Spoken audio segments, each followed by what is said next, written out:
فاعجب له في صدقه ومضائه. والله ما ينفعك في هذا القبر وفي هذا البيت الحقيقي إلا ما قدمت في هذه الحياة الدنيا بين يدي الله عز وجل.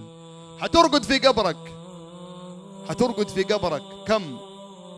إذا أنت بتعيش 100 سنة ممكن تنام في قبرك 1000 سنة، ممكن تنام في قبرك 2000 سنة، ممكن تعيش في قبرك 10,000 عام.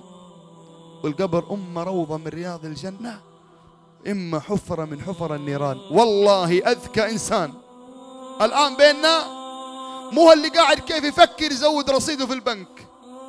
أقسم بالله أذكى إنسان في هذه الحياة الدنيا هو اللي قاعد يبني ويرمي أعمال صالحة في القبر عشان لما يجي يدخل القبر ويلقاها قدامه. هذا أذكى الأذكياء، مو ذكي بل أذكى الأذكياء اللي يفكر في إيش؟ يفكر في قبره وفي لقاء ربه. واحد من الشباب، واحد من الصالحين يقول صليت في مسجد وبعد ما خلصنا من الصلاة، بعد خلصنا من الصلاة يقول قام الإمام وقال الصلاة على الميت. يقول فقلت فرصة نحصل على إيش؟ على أجر الصلاة على الميت قيراط.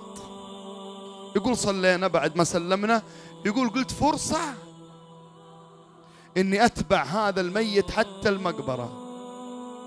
يقول دفناه. يقول قلت خليني أكسب أجر التعزية، لأن الرسول صلى الله عليه وسلم يقول من عز أخ له في مصيبة تصيبه أحله الله بحلة من حلل يوم القيامة. يقول بعد ما دفنا، يقول أنا ما أعرف أهل الميت، ما أعرف الميت.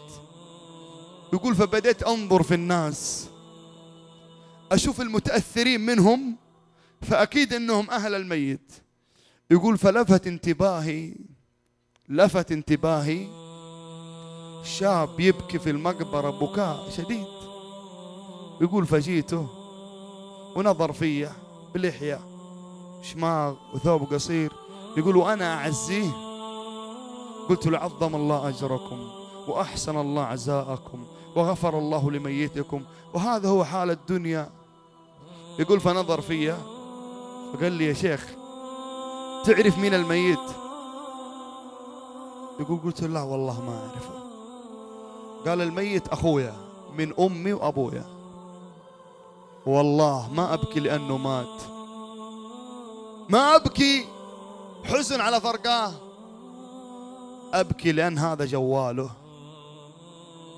مليان بما يغضب الله عز وجل، وأخويا مات والجوال مليان وحاط عليه رقم سري.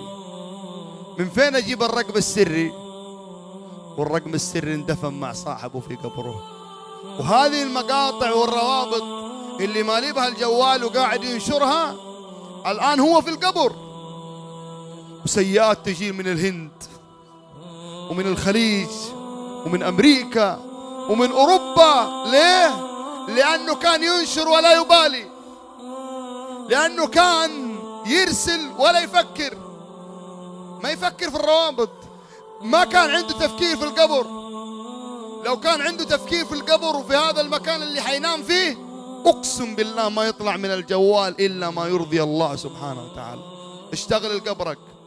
وبعض الناس والله العظيم إنه ينام في القبر وراح تدخل عليه حسنات كل لحظة وكل حين. ليه؟ لأنه كان شغال. هذا رابط قرآن، وهذا إعلام محاضرة، وهذا حديث، وهذا تذكير بالصيام اثنين وخميس، وهذا مقطع مؤثر نشرها وخرجت من جواله وقاعدة تنتشر. وهذا علم جاهل علمه كيف يصلي، وعلم فلان كيف يحج وكيف يعتمر، وهذا كله في ميزان حسناته لأنه كان يفكر في هذا القبر. طيب يا شيخ منصور. شيخ نايف فضل. قال الشاعر أتيت القبور فناديتها أين المعظم والمحتقر؟ تفانوا جميعا فما مخبر، وماتوا جميعا ومات الخبر. فيا سائلي عن أناس مضوا أما لك فيما مضى معتبر؟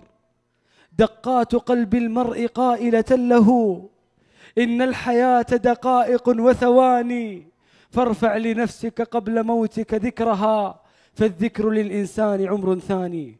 في واحد من الشباب توفاه الله سبحانه وتعالى، والله يا أخوان كان آخر تغريدة له تذكير بالصيام، كان آخر رسالة